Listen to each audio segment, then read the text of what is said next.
आप सभी को गजेंद्र सिंह वाराणसी का सप्रेम नमस्कार।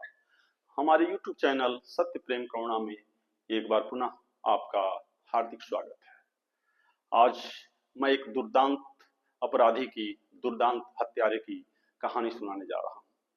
अगर अभी तक हमारे चैनल को आपने सब्सक्राइब नहीं किया है तो इसे कृपया सब्सक्राइब कर दें, और कोई कंटेंट पसंद आता है तो उसे अन्य ग्रुपों में, दोस्त मित्रों में शेयर करें। अब मैं कहानी की शुरुआत करता हूं।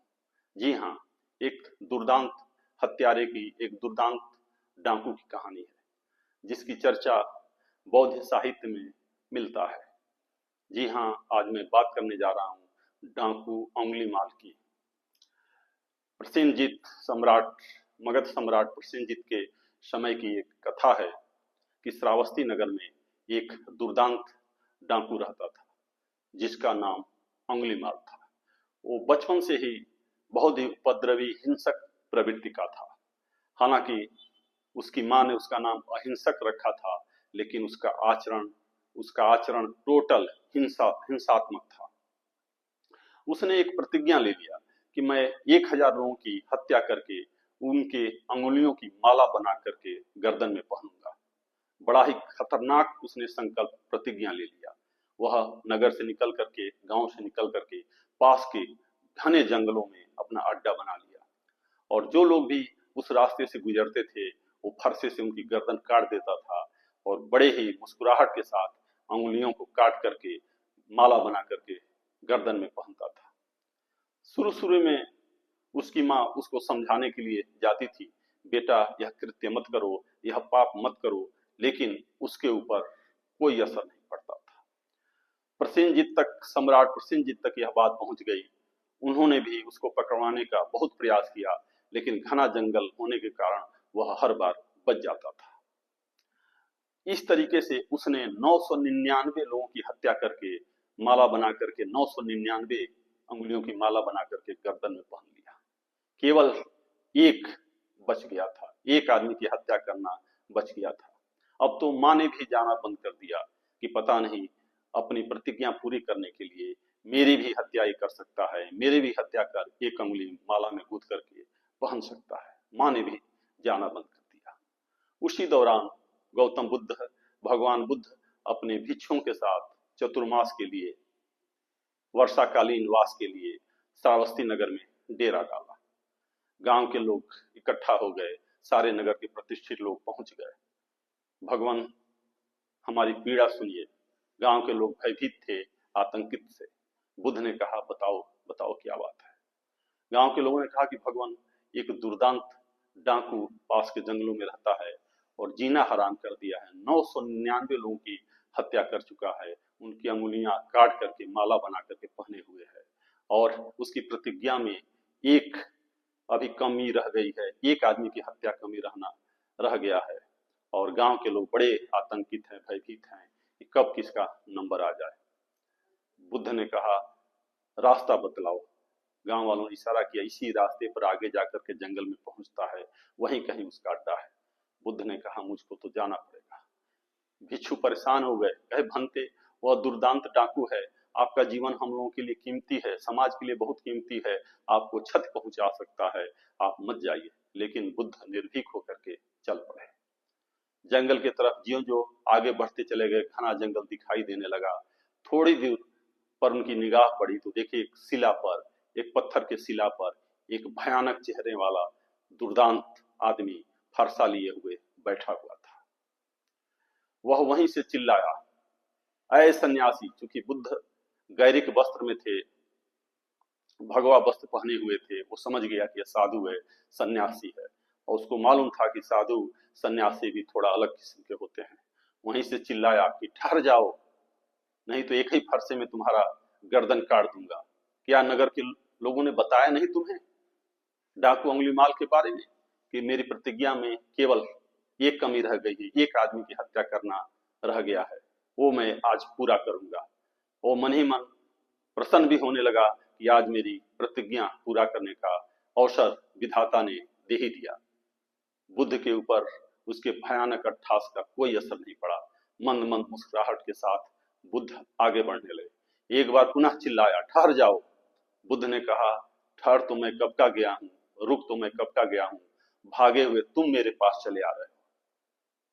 अंगुलीमाल बोला, अजीब पागल आदमी है, चल करके मेरे पास खुद आ रहा है मरने के लिए और हमें कह रहा है कि भागे तुम चले आ रहे हो।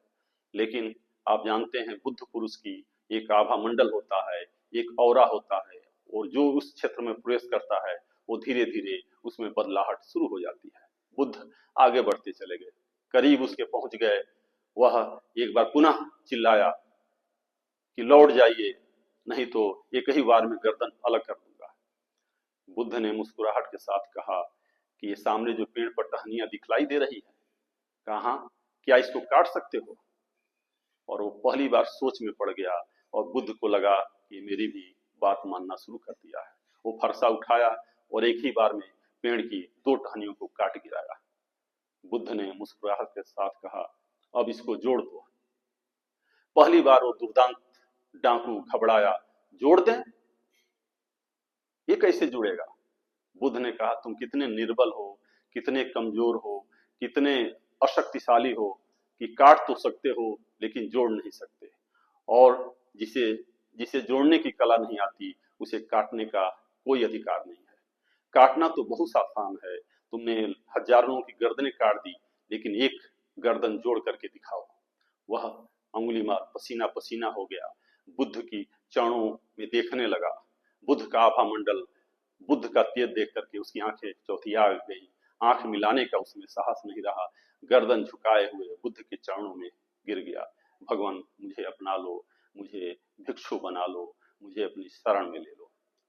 बुद्ध आगे आगे, अंगुलीमाल पीछे पीछे चलने लगा।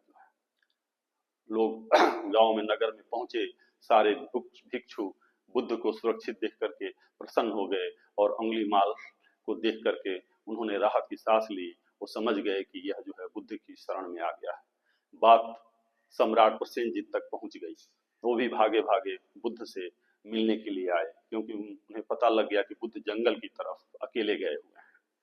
प्रसेनजीत पहुंचे, बुद्ध को देख करके चरण स्पर्श किया, बैठे आसन पे, फिर बोले, या भगवान बनते, ये आपके बगल में कौन बैठा हुआ है? बुद्ध ने कहा, यही अंगुलीमाल है।